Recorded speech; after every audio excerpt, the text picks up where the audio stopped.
Namaskar and welcome to GEMS NPS International School. GEMS NPS was established in 2005 with a vision and a mission. The vision was to prove the identity of Assam at an international level by exhibiting a Nobel laureate, Bharat Ratna or an Oscar winner. And the mission is to provide opportunities to the students of Northeast by setting up a special international residential school which will train students with the skills needed to develop in them a fiercely competitive edge with a global perspective. Today, I can proudly say that GEMS NPS is the only school in the entire Northeast which provides good systematic education with an underlying stress on exposure to global thinking and a well-rounded education. GEMS NPS students grow to be confident enough to pursue only the best opportunities, not only nationally but internationally as well. Our students have had the opportunity to experience a certified astronaut training at NASA, USA. The students of GEMS NPS International School started their journey to NASA in Cape Canaveral.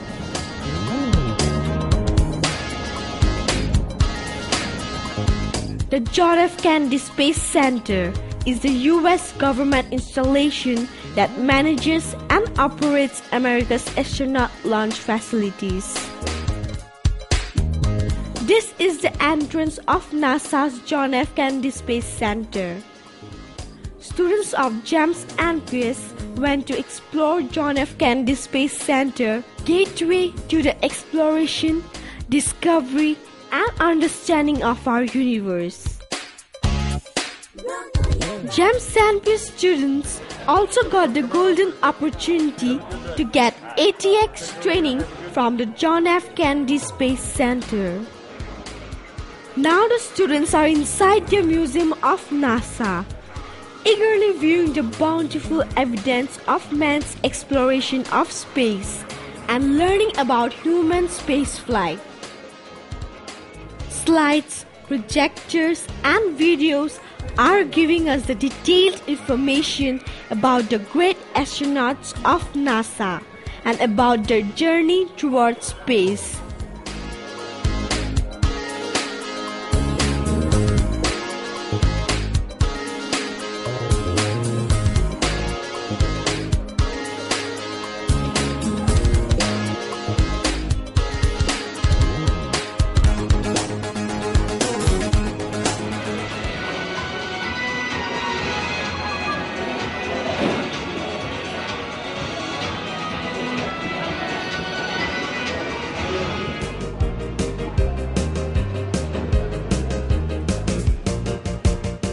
Students are eagerly witnessing the sights of the Museum of NASA.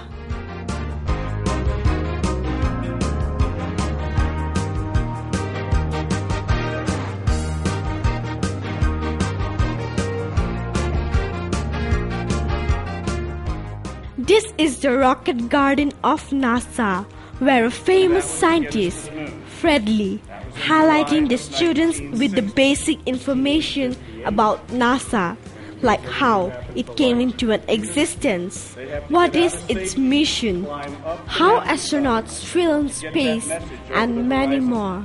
So that the satellite can pick it up. And that was to get us to the moon. That was in July of 1960. At that time, they had no idea how we're going to get there. So once again, we had to go to the military. They used an Atlas rocket again, but this time they put a military warhead, a dummy warhead, an Agena warhead on top, and that was the piece that they would rendezvous with and try to catch up to. That was their target, so to speak.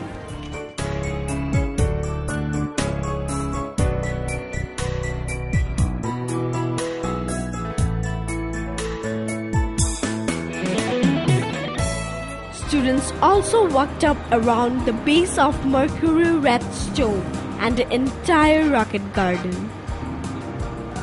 Now the students are proceeding towards the most thrilling and joyful experience, the shuttle launch experience.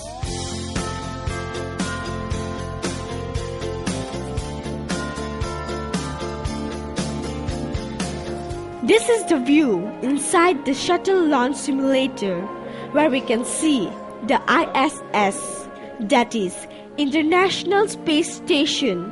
These are the different orbitals displayed in the NASA Museum, which had once visited the space. It has been displayed year-wise to encourage the visitors.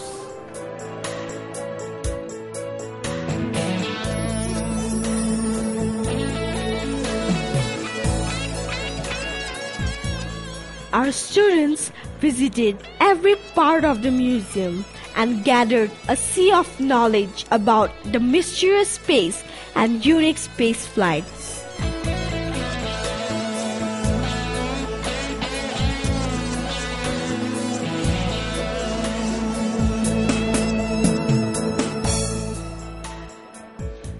Our students are enjoying lunch with the famous astronaut, Mark Lee. It was not only a simply lunch, but also an interactive session. Satellite called Magellan. We designed the patches ourselves, each one of the crews, and for this one we just put a ship on there to signify Magellan. Second one was a Japanese space lab mission. Took Dr. Mori on board. He's the first Japanese astronaut. We did about 45 different experiments in material science and life science to try to understand how bodies adapt to space and also how they adapt coming back. As you might expect, we have to study that because when you're up in orbit, you lose a lot of muscle mass and you also lose a lot of calcium out of your bones. And these effects have a lot of applications to other diseases such as osteoporosis and things of that nature. So that's why we go up there and we study these different effects of zero gravity. Mark Lee was educating students with the help of video clippings and pictures about the lifestyle of astronauts in the space. About 6 feet above the ground over there, and you got to crawl up into it, and then you got to have some people help you push yourself down into the seat. We've got 4 people on the flight deck. We hook up our parachutes. We make sure all of our communication straps. These people are standing vertical because the shuttle is right on its tail now. And for a shuttle launch, a few of you have probably done a shuttle launch experience. We light off the main engine 6 seconds beforehand, and it makes the whole stack tilt forward about 2 feet. So you see the nose of the shuttle here. It's moving about 2 feet this way because it cantilevered off the back, comes back to vertical, and we fire the bolts that let us loose from the launch pad, and the solid rocket boosters take off. Altogether, we developed 7 million pounds of thrust. The vehicle, external tanks, solid rocket boosters all weigh 4.5 million pounds. By the time we clear the tower, which you'll see here in just a second, we're already going 100 miles an hour. Right there, we're 100 miles an hour, and we've only gone our length on the way up to 17,000 miles per hour in 8.5 minutes. And we also burn 1,000 gallons of fuel every second. Here's Marcia Ivins. She has the longest hair of anybody in the Corps. We have a lot of astronauts that really don't have the same problem that Marcia has. Here's Gordon Fullerton with a hairbrush, and he really doesn't even know what the hairbrush is for. Now, because of the speed we go, we have 16 sunrises and 16 sunsets every day, 24-hour period. This one just kind of symbolic of going to bed. You get in your sleeping bag and you can float all night long if you want. You can put your arms inside. You can Velcro your sleeping bag upside down, right side up to the ceiling, to the floor, anywhere you want. If you don't Velcro your hands down or stick them inside the bag, your muscles just naturally take them out in front of you. That's where they just naturally go if you just kind of let go of everything. Here, Dave Hilmers, Pierre Thuet, they're getting into a launch and entry suit. We really don't want to land in the water like they used to in Apollo, Mercury, and Gemini. We want to land on a runway. So if you look over on this screen, over to your right here, imagine the runway is across the screen like this. We come in above 50,000 feet, perpendicular to the runway, In this case, we could either make a right or left, but we're going to make a right-hand turn. And right about now, we're about 20 degrees of dive, about 300 miles per hour. And we're going to make a big right-hand turn, 7 miles in diameter. What's that? Probably 11 kilometers in diameter or so. So we come around, and finally, we line up with the runway. We're still at 20 degrees of dive, 300 miles per hour, about 15,000 feet. And we're aiming out here in the swamp right now.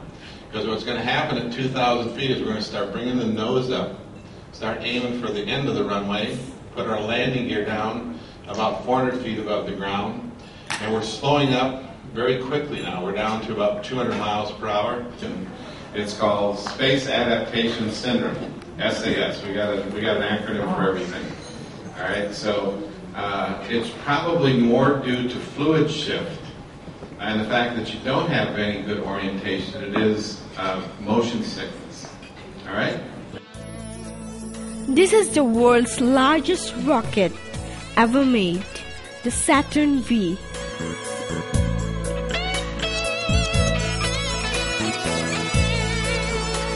These are few of the photographs of the famous astronauts.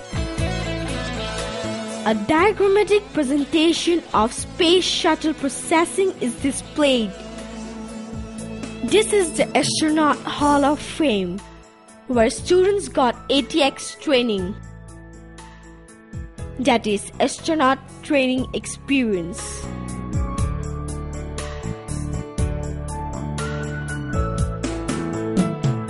Students are standing in the main entrance of the hall, anxiously waiting for the training. We have 4 projectors at 90-degree angles, and there's one... Inside the Hall of Fame, students were given information about the uncertainty of space. Diameter, very light ball. It's painted with regular latex paint, and that's our projection screen. She's held up by 3 microfine cables. What makes this amazing is that we can get actual downfeed live. Let's say there's the tsunami in Indonesia, 3 hours after it occurs, because the satellites get it, then they transfer all that data into pictures. We can get it within 3 hours, real time. So that's pretty cool. The fingers that's actually happening on the red spot is a rotating. Oh yeah, exactly where it is. We can do space. We can do a lot of Earth. We can watch the migration of the great Atlantic sea turtle, shark migrations, tsunamis, earthquakes, hurricanes, all of that. Isn't that cool? There are only about 50 of these in the world. NASA felt that it was important for Kennedy Space Center to have one, so yay, we got one. Isn't that cool? Ripped the wayward space shuttle into roughly 21 pieces prior to impact. Shoemaker Levy 9 delivered a rain of chaos onto the mountaintops of Jupiter's southern hemisphere. Here, the lady trainer is demonstrating the gravitational pull and its effect. Students were divided into 3 groups under 3 instructors where they underwent different trainings and activities. What we're going to do is we're going to counterbalance you. You must wear a harness while you're on this. The harness will fit just like a climbing harness. Here, the students are experiencing the thrill where the space orbiter during an emergency crashes and also affect the gravitational pull. Press on the harness to move the cage. Students were enjoying the thrill of every activity to its fullest.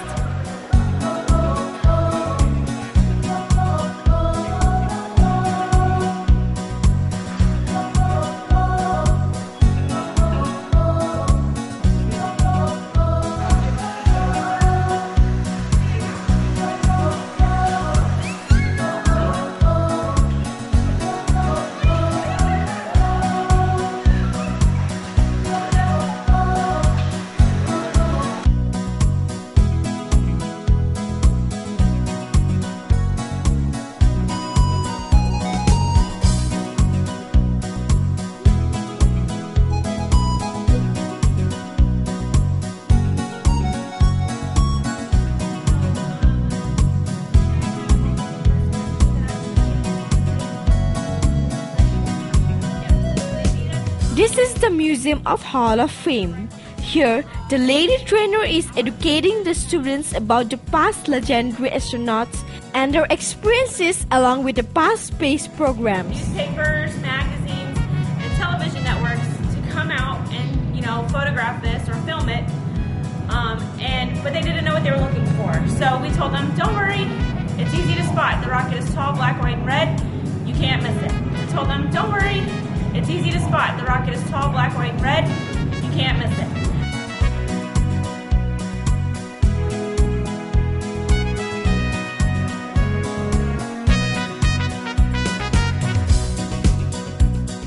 This is the space capsule Gemini, which was sent into the space by NASA.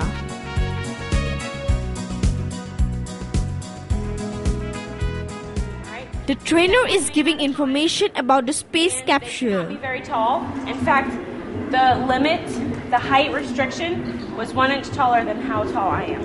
All right, so they couldn't be very tall, and you couldn't weigh more than 180 pounds to be one of the Mercury astronauts.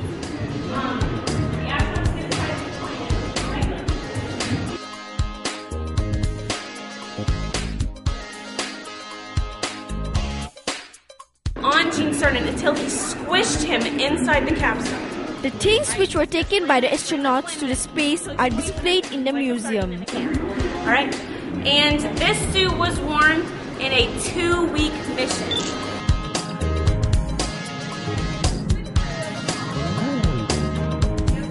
Here, the lady trainer is explaining about the space orbiter. Through various demonstrations, the lady trainer is educating our students about the survival strategies of astronauts in the space. And they did 4 missions. And these missions, the astronauts stayed for about a couple weeks. They actually launched just fine. They did their mission. When they came back, is when their shuttle exploded during reentry. And none of the astronauts survived this explosion. But had they, we would have been able to find them and get them safely. All right, so we cooked something for him called a hero's breakfast, all right? So we wake him up hours and hours and hours before his launch, and we serve him this humongous breakfast. Anything he wanted, he got. So he chose bacon, eggs, steak, orange juice, and lots of coffee. Because coffee has caffeine, and we wanted him to stay awake, all right? So we drank 4 cups of coffee.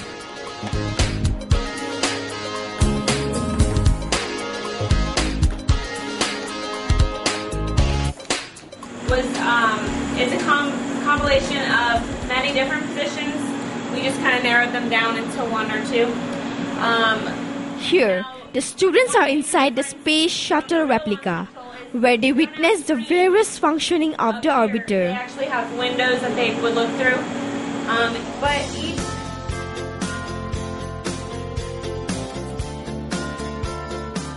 Bacon on the space shuttle is actually up vertical, like this.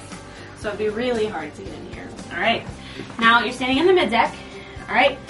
There's a flight deck above us, and then there would be a lower deck below us, but that is just for storage. The mid-deck is where the mission specialists belong. So if we're deploying a satellite into space, and that's their job, is their specialty is to deploy that satellite. Students even got a chance to sit on the driving wheel of the orbiter.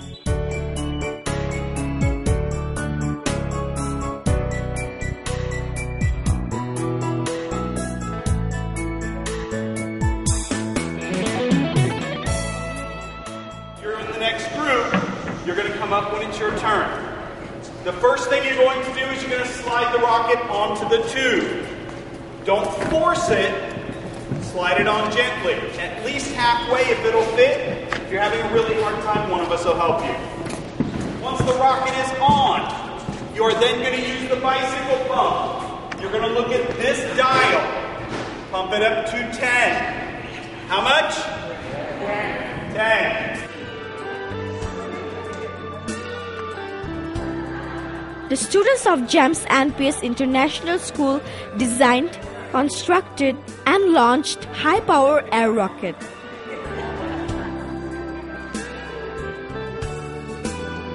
It was a fun-filled, thrilling, and educating session.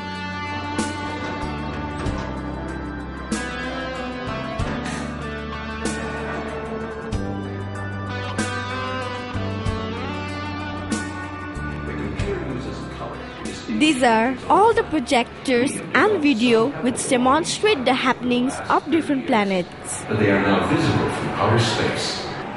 An ocean current is a continuous movement of water. Currents are created by wind, gravity, or differences in temperature and salt.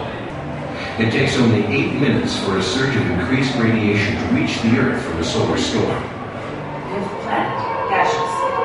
This is the biggie, the heavyweight, the giant.